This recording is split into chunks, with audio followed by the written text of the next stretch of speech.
Fala pessoal, sejam todos muito bem-vindos a mais um vídeo de palpites aqui do canal. Eu me chamo Amanda e hoje estaremos analisando os jogos para essa quarta-feira, 10 de julho de 2024, para os jogos do Campeonato Brasileiro e também da Copa do Brasil. Se você curte o mercado dos escanteios e chegou nesse vídeo, já chega deixando o seu like, chega também deixando a sua inscrição aí no canal e ativa também os sininhos das notificações para sempre ser notificado quando um vídeo novo for lançado por aqui. No mais, vamos analisar aí os jogos para essa quarta-feira.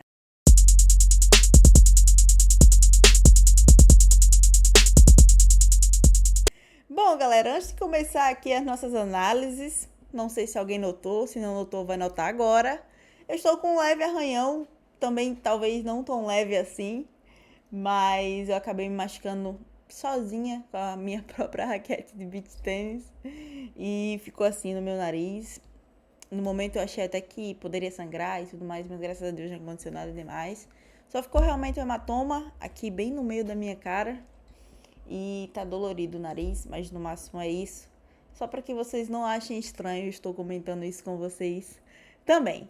Mas, passados esses comentários breves, vamos para as nossas análises.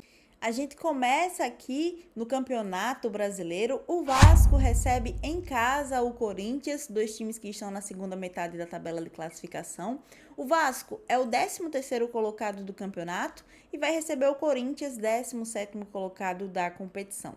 O Vasco tem aqui 17 pontos somados dentro do Campeonato Brasileiro até aqui. Tem 5 vitórias, 2 empates e 8 derrotas. É o time que mais sofreu gols dentro do campeonato até aqui. Tem 26 gols sofridos e 12 gols marcados. E vai receber aí o Corinthians, que está com 12 pontos somados dentro do Campeonato Brasileiro.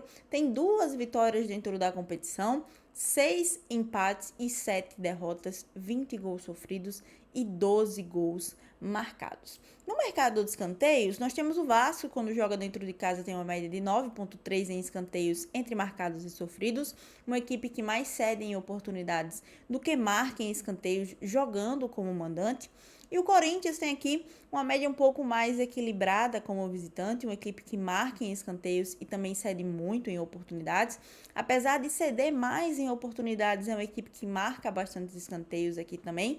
E a gente está falando de duas equipes que estão ali brigando na parte de baixo da tabela de classificação. O Corinthians briga para sair da zona de rebaixamento, é o primeiro clube dentro da zona de rebaixamento nesse momento. E o Vasco briga ali pela permanência no meio de tabela, até mesmo subir mais posições e se manter longe da zona de rebaixamento. Nesse jogo aqui, a gente consegue ver que o over 9,5 bateu em 60% dos jogos para Vasco e Corinthians, o over 8,5 bateu em 70% dos jogos e o over 7,5 cantos bateu em 85% dos jogos. Ou seja, são equipes que dentro do Brasileirão costumam cumprir as linhas de escanteios.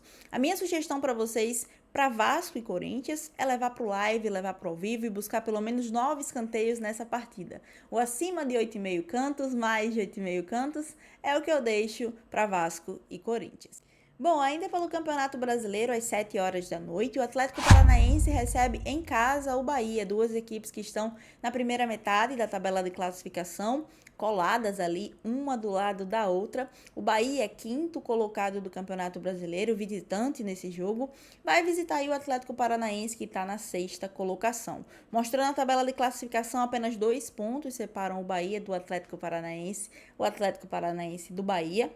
O Bahia tem aqui 8 vitórias na competição, 3 empates e 4 derrotas. E o Paranaense tem ali uma vitória a menos, um empate a mais e o mesmo número de derrotas no campeonato. No mercado de escanteios, nós temos um Atlético Paranaense aqui que jogando dentro de casa mais marca em escanteios do que cede em oportunidades, com uma média de 6,8 em escanteios a seu favor e de 3,5 em escanteios em oportunidades cedidas. Pelo lado do Bahia, visitante desse jogo aqui, a gente tem um Bahia que não faz tantos escanteios assim jogando como visitante, cede mais em oportunidades e tem uma média de 8,8 em escanteios entre marcados e sofridos. Para esse jogo aqui, a minha sugestão para vocês é levar para o live, levar para o ao vivo e buscar pelo menos 8 escanteios nessa partida. O acima de 7,5 cantos, mais de 7,5 cantos, é o que eu deixo para Atlético Paranaense e Bahia. Agora pela Copa do Brasil, também às 7 horas da noite, o Internacional recebe em casa o Juventude. Se a gente mostrar aqui, são duas equipes que vocês obviamente sabem foram afetadas ali pelaquela situação dentro do Rio Grande do Sul. São equipes que estão se estruturando dentro da temporada e que se enfrentam aí agora na Copa do Brasil. Mostrando para vocês aqui as médias de escanteios do Internacional e também do Juventude no ano, a gente consegue ver que o Internacional tem uma média de 10,3 em escanteios como mandante nos jogos que foi mandante, com a média de 6,7 em escanteios a seu favor e de 3,6 em escanteios em oportunidades cedidas. E vai receber aí o Juventude, né? Uma equipe que tem uma média bem equilibrada também como visitante, cede ali em média 4,5 em escanteios e marca 4,1, ou seja, uma equipe que marca e que também cede em oportunidades. Aqui, galera, a gente tá falando de um jogo de Copa, né? Um jogo de Copa do Brasil, que a gente tá falando aqui um jogo de ida e um jogo de volta, ou seja, um jogo de 180 minutos. Então, primeira sugestão que eu deixo para vocês aqui, e talvez a mais importante, é levar esse jogo pro live, levar esse jogo pro ao vivo, ver como é que vai vir Internacional e também o Juventude. A gente já consegue ver que o Internacional vai vir aí com jogadores que estão voltando da Copa América, incluindo aí o Ener Valencia, que é o líder, né, em gols do Internacional no ano de 2024. É um reforço para o Inter nesse jogo, mas também vem com alguns desfalques, como o próprio goleiro Rocher, também o René, né, que acabou se machucando no jogo passado. É um jogo de 180 minutos que ambas as equipes vão buscar, obviamente, a classificação. Então, minha primeira sugestão é ter muita cautela em jogos de Copa, principalmente em jogos de 180 minutos, sendo o primeiro jogo, né, o jogo da ida. Nesse jogo aqui, a minha sugestão para vocês é buscar aí pelo menos 8 escanteios. Então, Internacional e Juventude, acima de 7,5 cantos, mais de 7,5 cantos, é o que eu deixo para essa partida. Então é isso, pessoal. Essas são as minhas análises para essa quarta-feira de Campeonato Brasileiro, Série A e também de Copa do Brasil. Espero ter conseguido aí auxiliar você no seu planejamento no mercado de escanteios.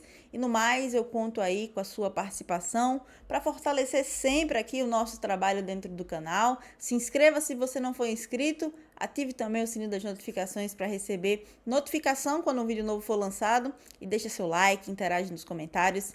É muito importante aí a sua interação também. No mais, a gente se vê aqui no próximo vídeo de palpites.